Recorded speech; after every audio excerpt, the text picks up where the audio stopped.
Check it. Welcome back to the channel. This is Blackbook session number 5. This is a piece I laid down on my own book, so I felt like I had to go all out. The plan was to add as much as I could while still keeping the ism. Enjoy the ride and the breakdown. Don't forget to like and subscribe. I kicked off the sketch with a purple Sharpie. I started sculpting the L using mind muscle memory to form my base of the letter from the style that I've developed. Right off the bat, I started adding details to it, ranging from whips to cracks to arrows, shit, even to a part of the letter falling off. I'm gonna have a video coming soon breaking down some details that I use. Stay tuned for that. I went on to pick up a mint green Sharpie and started working on the O. I wanted to use various colors in this piece instead of keeping the same color on each letter. I made sure to keep the details as consistent as I could on the O, giving it a bit of the same feel as the L. This is going to be a reoccurring pattern to the rest of the letters. Keep that in mind. I used an orange Prisma marker for the U. U's are tricky. It took me a couple Blackbook sessions to develop this U. And to top it off, sometimes it don't even look like a U, more like a V. Anyway, I used the same color I used for the O to lay down the I. You know, I added my details, even a little star to give it some ism. I started my E right after that and used purple to bring everything full circle. Let me tell y'all though, the E was a struggle. I did not know what to do with it. What I did know though was that I wanted it symmetrical to the L. I've said it before, symmetry is a key thing in my perspective, of course. Just take a look at how the arrows line up with each other, even the whips and the height of each letter. That was my sketch right there. I had a comment on my last video asking why I use marker to sketch. There's a couple reasons. Number one being, it's a good way to develop your own style for your own name. Because once you lay down the line, you can't erase it. You have to work with it and see where it takes you. This technique 100% helped me get a flow of my letters to be ready for when I went out to paint. Number two, sometimes the pencil mixes with the lighter colors and leaves dark smudges throughout the letters. And that ain't it. Let's move on to the filling. Filling in with me is different because I'll be all over the place. I'll be here, I'll be there. Still, that's what helps me get in my zone. I never fully color a letter with one color. I do start with the color of the sketch letter though. As you can tell with the L, O, and the U, using the base color of each letter, I get a feel of what other colors are suitable to be in that letter to get a blending look. I love using various colors for the filling.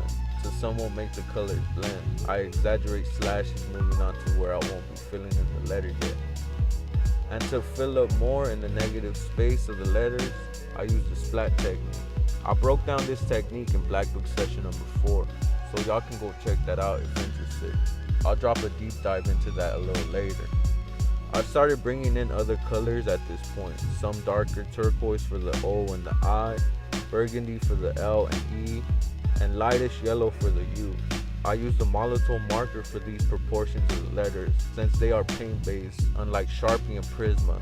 Molotovs go over those two markers very well. I came full circle again and used Sharpie and Prisma to fill in the rest of the letters that hadn't been filled in yet.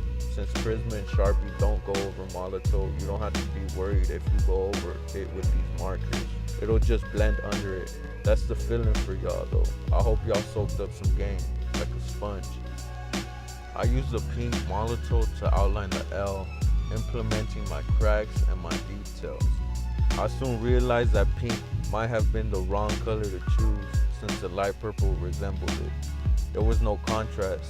You could tell how the darker green I used for the O makes the outline stand out way more. And I kept adding my details as well.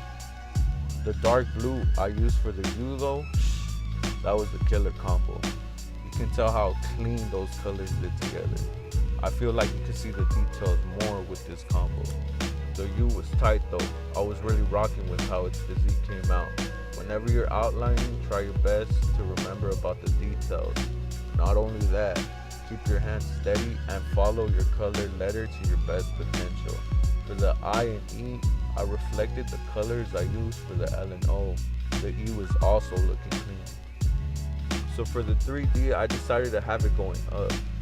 If I had it going any other way, I felt like some parts of it would get cut off, meaning you wouldn't catch a glimpse of the full letter complete. I kept it simple and used the same color of each letter to fill in the 3D, adding like an inch layer to be able to fill it in. It's important to acknowledge the cuts, humps, and cracks when implementing it. It gives the letters more characteristics.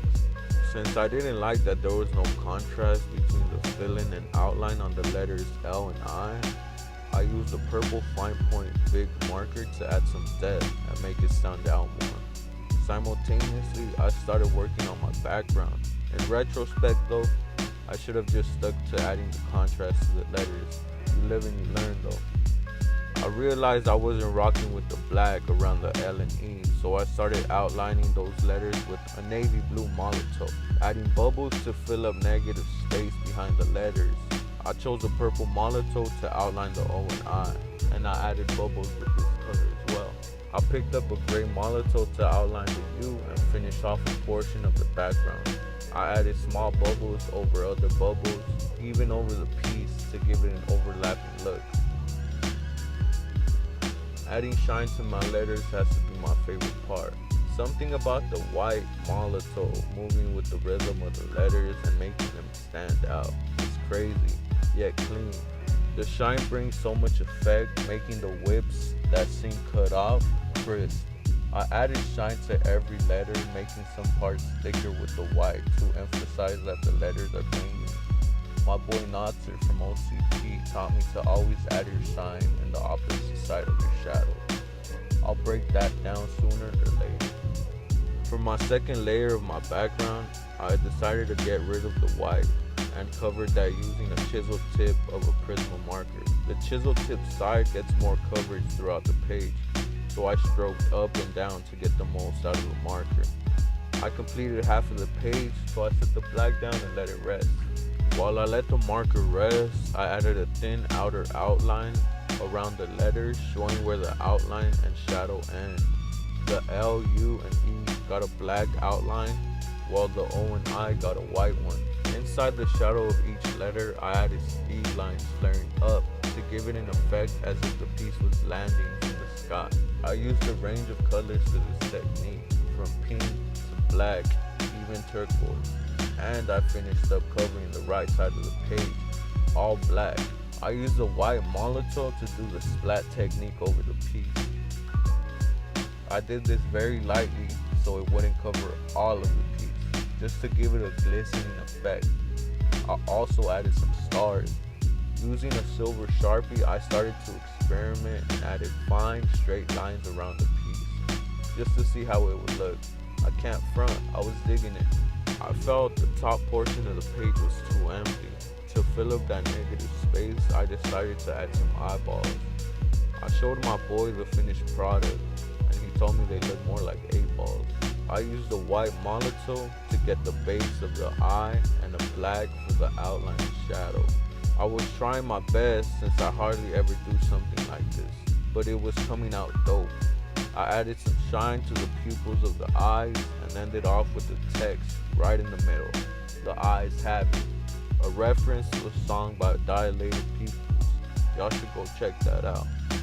I added my subtle tag on the bottom left, and that was it. I was rocking with this piece a lot. Let me know what y'all think.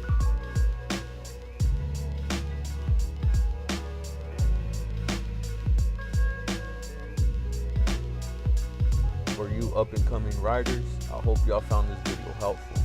Share it with your boys so y'all can step your game up together. Don't hesitate to drop a like or to subscribe to the channel. I really enjoy making these videos, so if there's any topic you guys want me to speak on, drop a comment. I also don't want to continue doing my own name, so if anyone wants their name done and posted to the channel, drop your desired name in the comments. If you're feeling generous, my Cash App is in the description. Until next time, peace.